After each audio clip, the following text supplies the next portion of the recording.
안녕하십니까. 여수 MBC의 뉴스투데이입니다. 지난 2013년 나로호에 이어 최근 누리호 시험 발사의 성공으로 고흥이 주목받고 있습니다. 특히 나로 우주센터는 앞으로 누리호 발사와 달 탐사 계획까지 우리나라 우주 개발의 핵심 시설로 더욱 중요한 역할을 할 것으로 기대됩니다. 최우식 기자가 보도합니다. 2009년 6월 고흥 나로 우주센터의 준공으로 우리나라는 전 세계에서 13번째로 자체 발사장을 보유한 나라가 됐습니다. 나로 우주센터에서는 2013년 나로 발사에 이어 지난 28일 순수 우리 기술로 자체 제작한 75톤급 액체 엔진 시험 발사에도 성공했습니다. 2021년에는 이렇게 독자 개발한 엔진으로 첫 한국형 발사체 누리호를 2월과 10월에 두 차례 발사할 예정입니다. 이후에도 2024년까지 해마다 자체 제작한 우주 발사체를 발사해 발사체 기술의 신뢰도를 높이고 비용도 줄인다는 계획입니다. 이를 위해 지금의 발사대 옆에 제2발사대 건설도 이미 시작됐습니다. 2030년 달 착륙을 목표로 하고 있는 달 탐사 계획도 한국형 발사체 기술을 바탕으로 나로 우주센터에서 추진됩니다. 나로 우주센터가 지금 현재 유일하게 한국에서 로켓을 발사할 수 있는 유일한 장소라고 할 수 있습니다. 좀 더 장기적으로 본다 그러면 요즘 미국에서도 유인 우주 관광도 많이 하지 않습니까? 그런 것까지도. 이와 함께 고흥군과 항우연은 오는 2025년까지 360억 원을 들여 과학로켓센터 건립을 추진하고 있습니다. 과학로켓이란 위성 탑재 공간이 없는 연구 관측용 소형 로켓으로 나로 우주센터에서 1년에도 몇 개씩 발사할 수 있습니다. 앞으로 과학로켓센터를 건립해가지고 이 소형이지만은 수시로 발사를 해서 그런 발사를 계기로 해서 우리 군 입장에서도 이 나로 우주센터나 고흥만의 항공센터 이런 것들을 관광 차원으로 최대한 활용을 해야 된다고 봅니다. 나로 우주센터를 중심으로 국내 유일의 우주 관문인 고흥이 새로운 성장 동력에 대한 가능성으로 주목받고 있습니다. MBC 뉴스 최우식입니다. 여수시가 민선 7기 공약인 세계 선박람회 유치와 관련해 외부 용역을 추진합니다. 여수시는 내년 예산안에 편성한 1억 원의 용역비가 시의회를 통과하면 내년 3월부터 10월까지 외부 기관을 통해 선박람회 기본계획 수립 용역을 진행할 계획이라고 밝혔습니다. 여수시는 용역 결과를 토대로 전라남도와 협의를 진행한 뒤 정부에 국제행사 개최를 위한 지원을 요청할 예정입니다. 순천만 국가정원이 내년 봄을 대비해 본격적인 새 단장에 들어갔습니다. 현재 국가정원에서는 네덜란드 정원을 중심으로 25만 송이의 튤립 식재가 이루어졌으며 특히 나눔숲 일원 2만 제곱미터에 유채단지를 조성하기 위해 파종도 마무리됐습니다. 이번에 작업을 마친 꽃들은 월동기를 거쳐 내년 3월 이후부터 방문객들에게 선보이게 됩니다. 지난 1일 여수 돌산의 한 무인텔에서 불이 나 남녀 2명이 숨졌습니다. 경찰은 화재 원인을 밝히기 위해 오늘 국과수와 현장 감식을 벌일 예정입니다. 조희원 기자입니다. 복도가 온통 새까만 그을음으로 뒤덮였습니다. 열기로 인해 시설물도 엿가락처럼 휘었습니다. 지난 1일 11시쯤 여수 돌산의 무인텔에서 불이 나 건물 2층의 한 객실을 모두 태우고 30여 분 만에 진화됐습니다. 직원들 이제 막 112 신고하고 나는 뛰어오면서 119 신고를 하고 오니까 막 경기 울리더라고. 나는 여기 두분 이쁘라 전부 양쪽으로 이제 달리면서 올리면서 TP하라고 이제 그렇게 하고. 사고 당시 이 무인텔에는 24개 객실에 손님들이 투숙해 있었는데 대부분 경보음을 듣고 빠르게 대피했던 것으로 알려졌습니다. 하지만 불이 난 객실에 투숙해 있던 30대 남녀는 화장실에서 숨진 채 발견됐습니다. 또 연기를 들이마신 손님 5명도 병원에서 치료를 받았습니다. 소방당국의 조사 결과 스프링클러가 객실층인 2층이 아닌 1층 차고지에만 설치돼 있어 초기 진화가 늦었던 것으로 드러났습니다. 목련이 분출하고 있었습니다. 그래서 우리 대원들이 현장에 진입하는데 애로사항이 많이 있었습니다. 정기적인 원인이나 여러 가지 가능성을 열어놓고 저희들이 조사할 예정입니다. 경찰은 사고가 난 객실에 소화기가 비치돼 있었지만 사용한 흔적이 없었고 숨진 남녀가 옷을 입고 있지 않았던 점에 주목해 피해자들의 행적을 조사하고 있습니다. 또 정확한 화재 원인을 규명하기 위해 오늘 시신을 부검하고 국립과학수사연구원과 합동 감식을 벌일 예정입니다. MBC 뉴스 조희원입니다.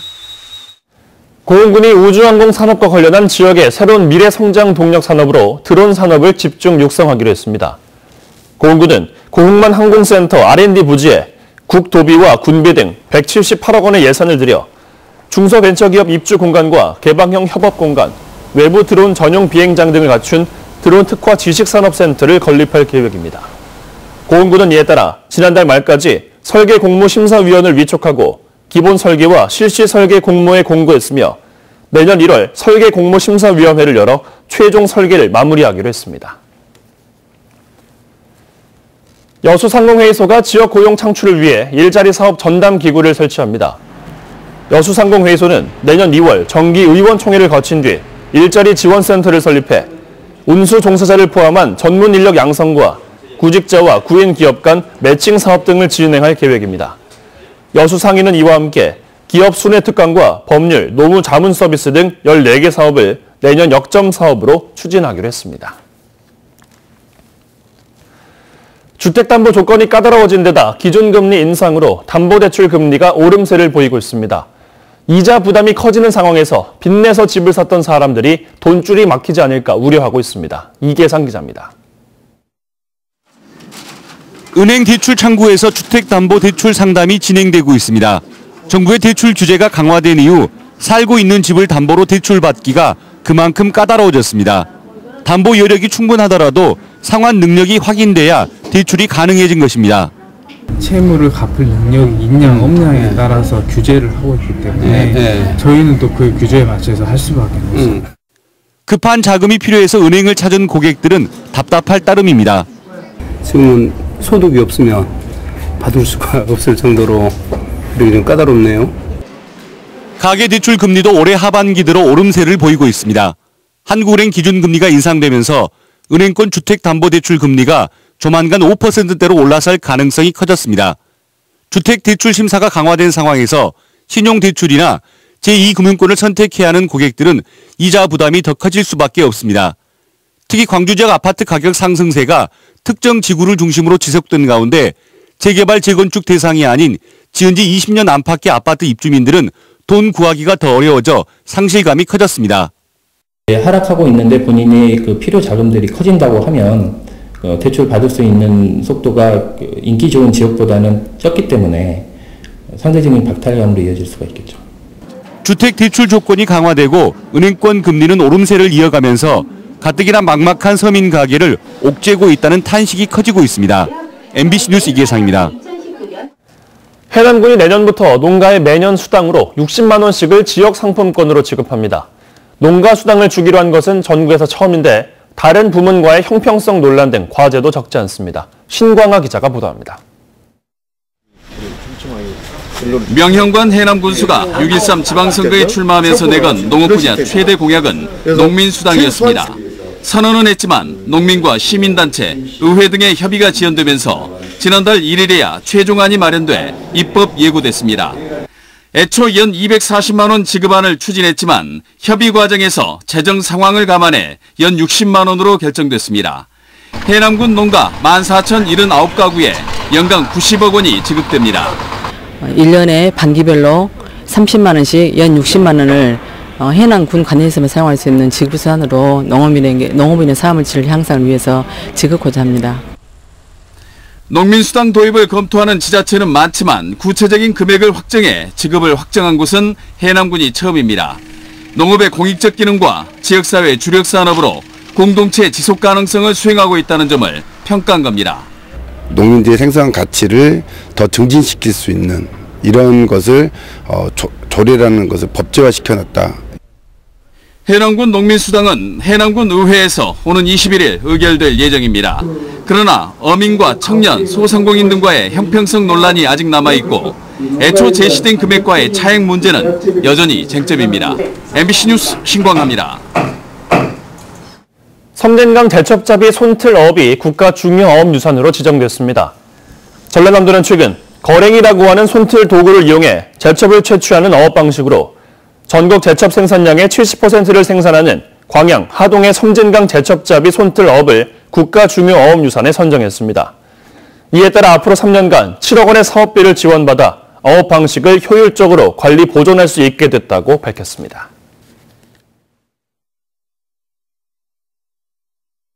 첫 출근길인 오늘 곳곳으로 겨울비가 내리고 있습니다. 현재 레이더 영상 보시면 수도권과 강원도, 충청과 남부지방은 일부로만 비가 내리고 있고요. 이 비구름이 조금씩 동쪽으로 이동을 하고 있어서 서울은 비가 잦아들고 있는 상황입니다. 앞으로 제주도와 전남지방에는 10에서 50mm, 영동과 충청, 남부지방으로도 5에서 30mm가량의 비가 내리겠습니다. 서울 등 수도권과 강원, 영서지방은 5mm 안팎으로 양이 많지는 않겠습니다. 이 비는 오늘 오후부터 밤사이 소강 상태를 보일 텐데요. 내일 새벽부터 오전 사이 또다시 곳곳으로 비가 내리겠고요.